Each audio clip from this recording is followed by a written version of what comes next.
What's up, guys? It's Chris. Thanks for watching. Today we're going to be installing the two-piece Toto Drake.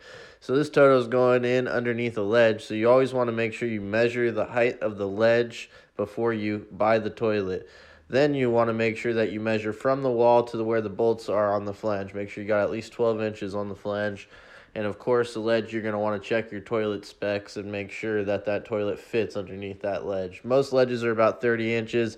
The Toto Drake, which is what we're installing here today, is about 29 inches.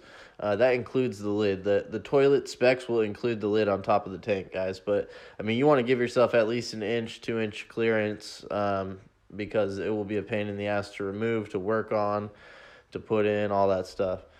So obviously I've got the old toilet removed here, and we're going to be just assembling and installing the new toilet, which is the Toto Drake elongated 1.28 gallons per flush toilet.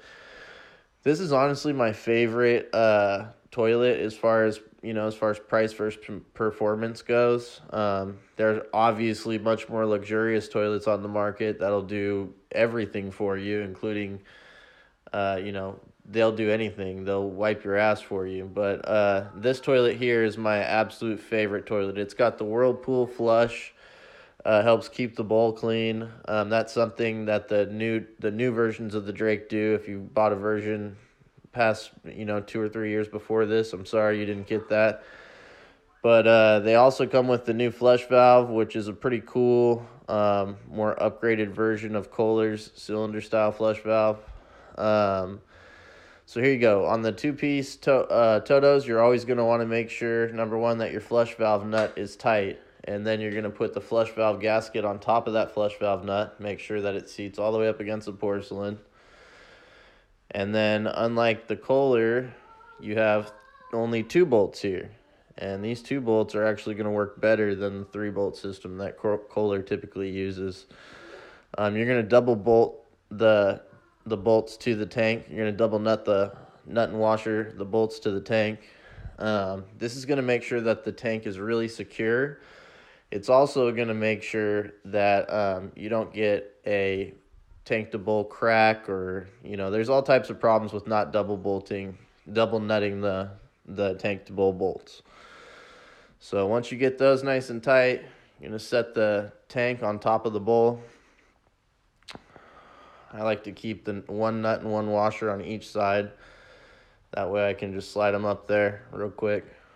Usually I've got a ratchet that I'll use for something like this, but I'm just going to use a small pair of pliers on this one here. My Nipex, of course. These things have become my new favorites. My little 7-inch Nipex. Yeah, I was a channel lock guy for a long time. Found out about Nipex only through Reddit. Had to buy them off Amazon. Couldn't find them anywhere out here, and God, they're amazing. So again, like I was saying, this is honestly one of the best toilets money can buy. It's definitely the best toilet you can buy for the money. I wouldn't even compare it to anything else. It shits all over anything Kohler offers.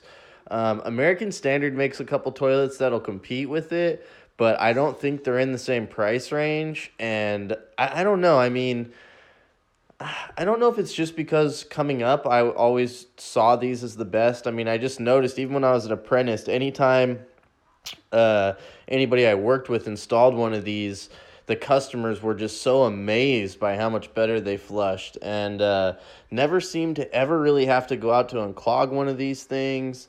The only time I'll have to go out for a clogged Toto is when like the whole main line is clogged up or something like that. So anyways, I always use 2 wax rings, guys. I know some guys are probably thinking that's a little bit overkill, but I have had situations that make me realize that I'm right and you're wrong. So whatever.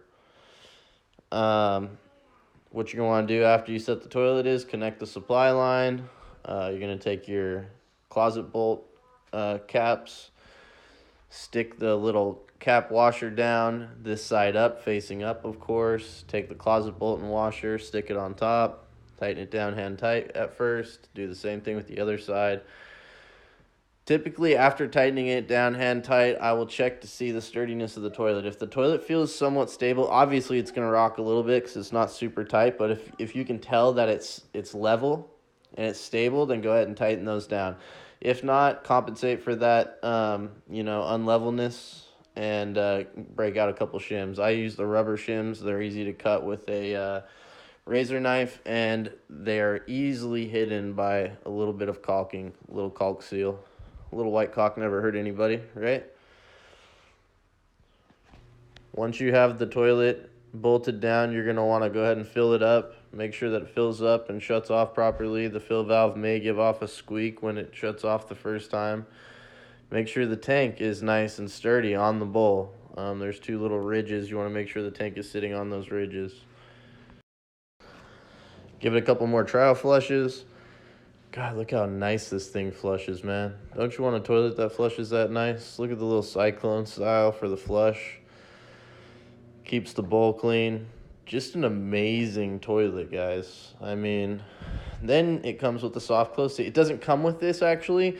You have to buy this separate. It comes. There is a soft close seat made by Toto, and I recommend you get the Toto seat and don't go with the cheaper non-name brand. If you want the soft close seat, go with the Toto. It's definitely better.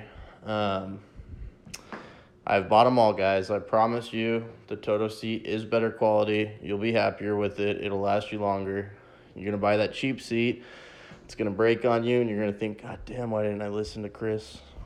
So just trust me, guys. It's worth the extra couple bucks. I think the seat's like $30 or something like that. Just go with it.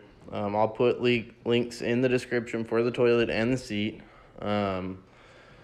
Make sure you use those links if you are going to buy this toilet, because it will actually help me out a little bit. There'll be Amazon affiliate links, so really appreciate it if you use those. I'm going to use a lot of toilet paper here to show you guys the flushing power of this toilet, guys. It's amazing. And there's a soft close. Never get woken up in the middle of the night by your little ones or your husband or wife slamming in the seat. That was obviously a problem. That's why they made these things. So, yeah, just an awesome toilet that comes in the 10-inch rough if you do need a 10-inch rough. Fits under a 30-inch countertop.